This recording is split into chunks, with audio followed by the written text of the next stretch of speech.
সরকারি চাকরিজীবীদের বিশেষ সুবিধা চালুতে পূর্ব ঘোষিত যে প্রণোদনা সুবিধা আছে সেটি বাতিল হচ্ছে।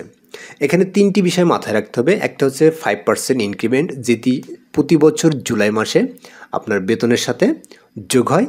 দ্বিতীয় নম্বর, যেটি পূর্ববর্তী সরকারের আমলে চালু হয়েছিল 5% প্রণোদনা সুবিধা, সেটি সম্পূর্ণরূপে বাতিল হচ্ছে।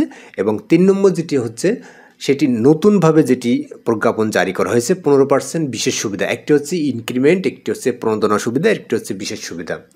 তো এখানে কোনটি আপনার বহাল থাকবে? পূর্বে যেটি আপনি প্রতি বছর জুলাই মাসে পেয়ে আসতেছেন যে 5% ইনক্রিমেন্ট, এটি কিন্তু চালু থাকতেছে। বাতিল হচ্ছে কোনটা? বিগত সরকারের আমলে যেটি প্রণোদনা সুবিধা যেটি চালু হয়েছিল 5%, সেটি শুধুমাত্র বাতিল হচ্ছে, অর্থাৎ প্রণোদনা বলতে কোনো কিছুই থাকবে না। এর উপরে আপনার কি হবে? এরপরে চালু হচ্ছে 15% যে বিশেষ সুবিধা। এই বিশেষ সুবিধা কিভাবে আপনার ব্যালেন্সে যোগ হবে বা কিভাবে আপনার বেতনের সাথে অ্যাড হবে, আজকে আমি সে বিষয়টি ক্লিয়ার করব। তো এখানে প্রজ্ঞাপনে বলা হয়েছে যে 147 স্মারকে 3 জুন যে প্রজ্ঞাপনটি জারি হয়েছিল সেটি নিম্নরূপে সংশোধন করা হয়েছে। সেটি কি? এই বিশেষ সুবিধা চাকরিরতদের ক্ষেত্রে ন্যূনতম 1500 টাকা এবং পেনশনভোগীদের ক্ষেত্রে ন্যূনতম 750 টাকা। তো এটি কীভাবে যোগ হবে?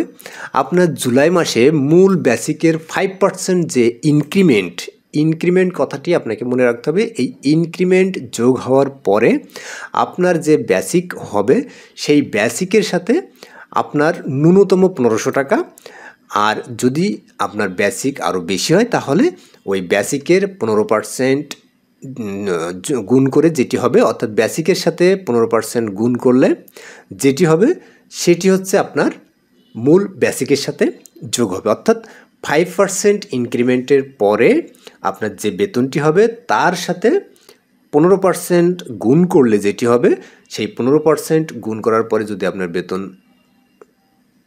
সেই 15% গুণ করার পরে যদি আপনার বিশেষ সুবিধা যদি 2000 টাকা হয় তাহলে 2000 টাকা আপনার বেতনের সাথে যোগ হবে। যদি 2500 হয় 2500 হবে। আর যদি 1500 টাকার নিচে হয়, অর্থাৎ 1300, 1400 বা 1000, তাহলে আপনার কী হবে?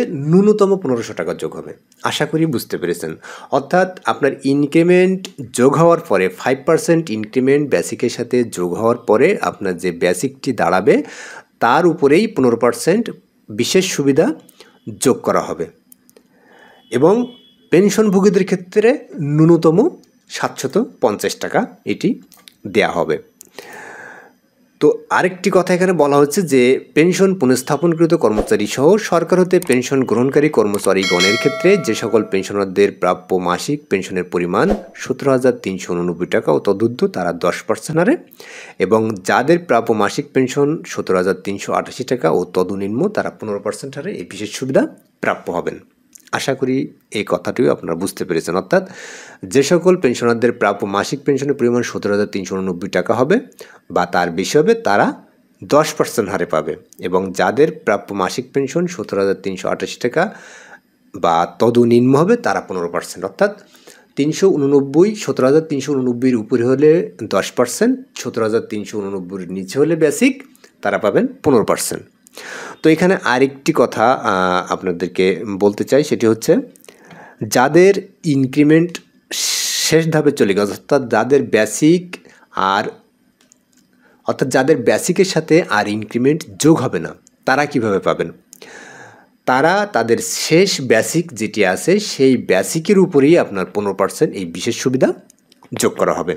অর্থাৎ আপনার বেসিক যদি 43,000 টাকা হয় শেষ বেসিক, তাহলে ওই 43,000 টাকার 15% করলে যেটি হবে সেটি আপনার ওই বেসিকের সাথে যোগ হয়ে আপনি এই বিশেষ সুবিধা পাবেন বা বেসিক পাবেন।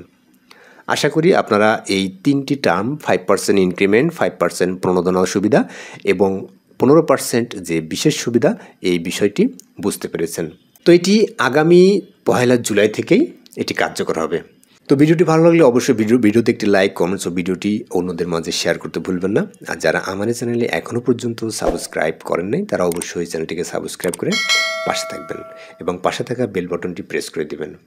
তো সবাই ভালো থাকবেন, সুস্থ থাকবেন এই প্রত্যাশা এখানে শেষ করছি। আল্লাহ হাফেজ।